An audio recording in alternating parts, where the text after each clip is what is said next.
Kalau Kopdes itu sudah berjalan, sejatinya Alfamart dan Indomaret stop. Tidak perlu lagi malah pakai OSS apa tadi.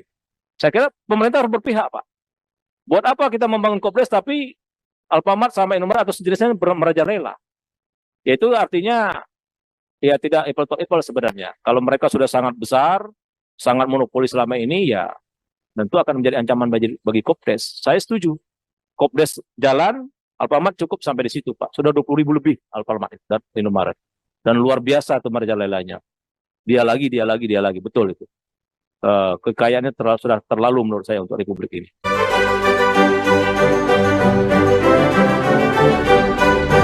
Oke, selamat datang kembali teman-teman sekalian. Gue pengen sekarang lo bayangin sebentar cuy, di saat rakyat kita terbiasa belanja atau membeli sesuatu di Indomaret ataupun Alfamart gitu ya, tiba-tiba ada wacana dari pemerintah untuk ngerem, bahkan menutup ekspansi mereka di wilayah pedesaan. Dan hal ini bukan hoax, bukan gosip, ini keluar dari forum resmi negara, menteri yang ngomong langsung. Pertanyaannya satu, ini lagi bangun ekonomi kerakyatan atau lagi bikin versi baru monopoli yang dibungkus sama koperasi?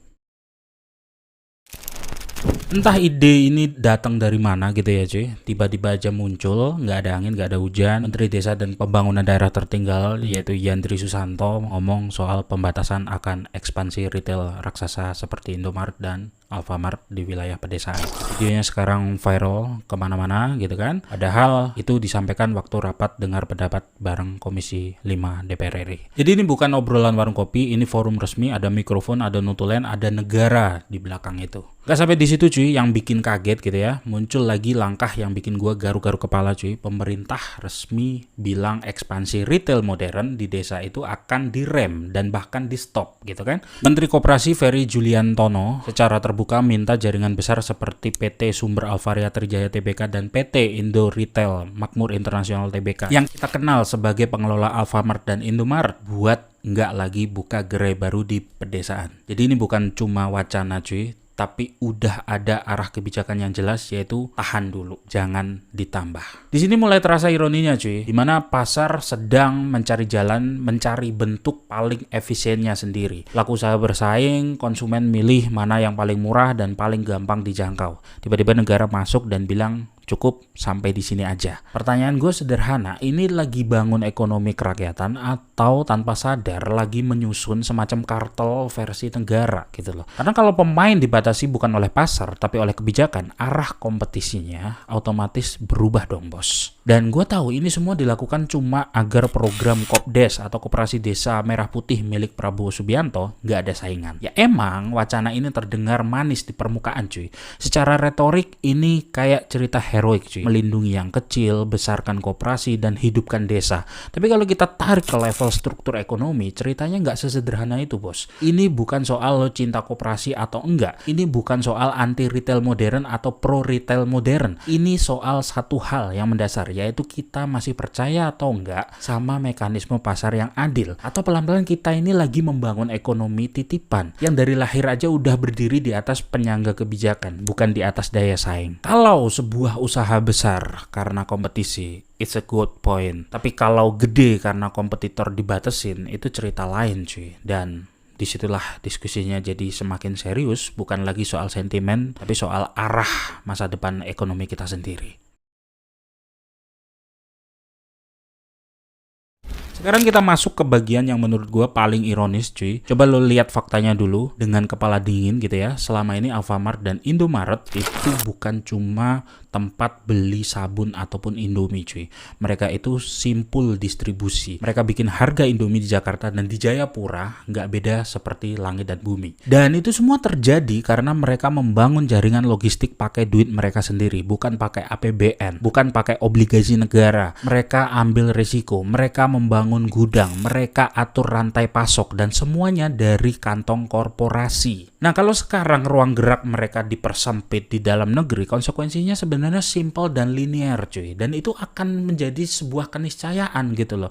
Bisnis itu nggak punya perasaan, dia cuma baca resiko dan peluang. Kalau di dalam negeri makin sempit peluang mereka yang mereka cari ruang di luar negeri. Dan itu udah mulai kelihatan gitu loh. Ekspansi Alfamart di Bangladesh bukan sekedar kabar perusahaan buka cabang baru, tapi sinyal bahwa modal dalam negeri mulai cari nafas di tempat lain. Logikanya sederhana, ngapain bertahan di rumah sendiri kalau harus dianggap sebuah masalah terus-menerus. Padahal kalau kita lihat kondisi sektornya, tahun 2025 ini saham-saham retail seperti HMRT dan Dinet emang lagi tertekan gitu loh. Daya beli masyarakat melemah, anggaran pemerintah dirasionalisasi, ekonomi belum benar-benar stabil karena MBG.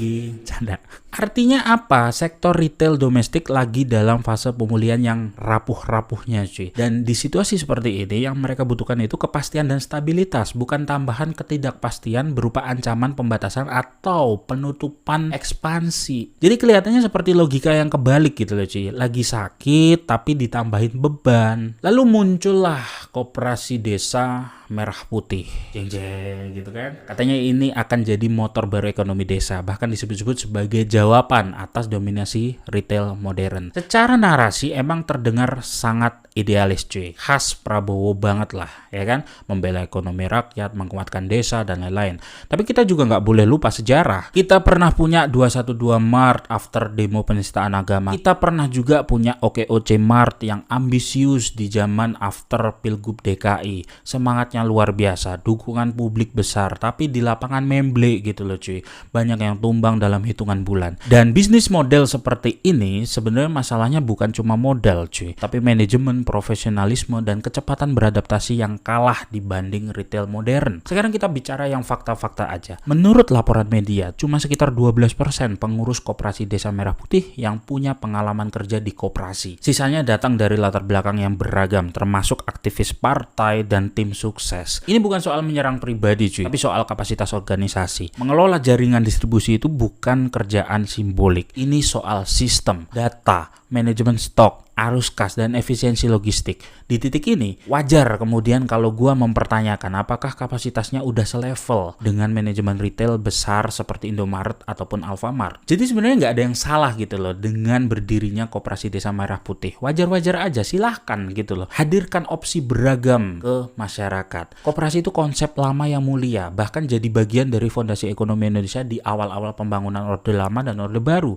Tapi jangan dibungkus seolah-olah ini perang melawan kapitalisme gitu loh. Tipikal narasi pemerintahan Prabowo saat ini banget gitu loh. Ultranasionalistik yang berlebihan. Ini yang gua nggak suka gitu loh cuy. Ini sangat lebay gitu loh. Biasa aja gitu loh. Kalau yang terjadi cuma pergeseran pemain dari elit lama ke elit yang baru, itu bukan transformasi struktur ekonomi bos. Itu cuma mutasi kekuasaan ganti wajah doang gitu loh. Dan di sini sebenarnya publik harus jernih melihat ini semua cuy. Ini bener-bener perubahan sistem atau sekedar perubahan aktor. Kalau emang Koperasi Desa Merah Putih ini mau dijadikan benteng ekonomi desa, ya kita harus berani menanyakan hal-hal yang gak enak untuk didengar gitu loh sih. Bukan berniat menjatuhkan, tapi untuk ngetes seberapa kuat pondasinya. Pertama soal rantai pasok, soal supply chain, jaringan logistik Alfamart dan Indomaret itu dibangun puluhan tahun bos. Investasinya triliunan.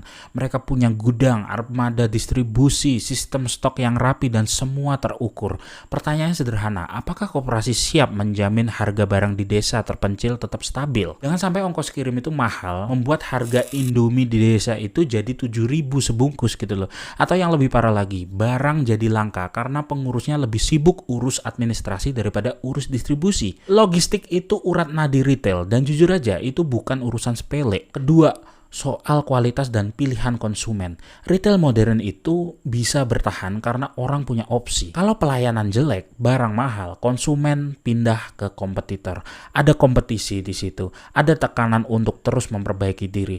Nah, kalau di desa nanti cuma ada satu pemain yang dilindungi penuh oleh pemerintah, oleh kebijakan. Siapa yang jamin kualitasnya tetap terjaga? Dalam teori ekonomi, monopoli itu sering membuat pemain itu jadi santai, bahkan malas gitu loh. Karena nggak ada pesaing, nggak ada kompetitor, nggak ada dorongan untuk menjadi lebih baik. Dan yang dirugikan siapa? Ujung-ujungnya ya konsumen gitu loh. Konsumen terpaksa menerima mentah-mentah apa yang ada di daerahnya karena memang opsinya itu nggak ada, pilihannya nggak ada gitu loh. Yang ketiga, soal risiko bisnis. Ini yang paling krusial. Kalau Alfamart ataupun Indomaret rugi, atau bahkan bangkrut, yang nanggung itu pemegang saham dan perusahaan. Mereka nggak bisa tiba-tiba minta bailout ke pemerintah atau negara.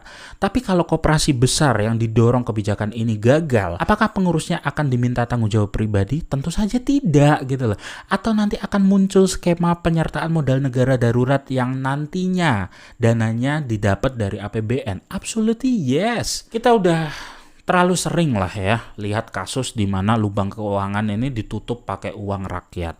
Sementara pengurusnya tetap aman dan mikir lagi gimana caranya bikin program lagi yang mengeruk uang rakyat. Ini yang bikin orang itu curiga dan waspada gitu loh. Yang keempat, soal tenaga kerja. Alfamart telah menyerap lebih dari 170.000 tenaga kerja langsung.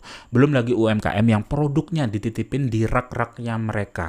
Dan itu adalah sebuah ekosistem yang besar. Kalau kebijakan pembatasan ini benar-benar dijalankan gitu ya, sampai berdampak signifikan, siapa yang akan menampung para pekerja-pekerja itu? Apakah koperasi desa andalan Prabowo ini udah siap buka rekrutmen besar-besaran dengan standar gaji dan sistem kerja yang setara dengan Alfamart dan Indomaret? Gua rasa enggak ya. Atau justru kita ini berisiko melihat gelombang PHK baru yang akan menambah angka pengangguran. Come on, yang waras aja lah. Kelima, jangan lupa kepemilikan. Indomaret dan Alfamart itu bukan entitas yang sepenuhnya asing dari rakyat. Sahamnya dimiliki publik. Banyak masyarakat yang jadi investor.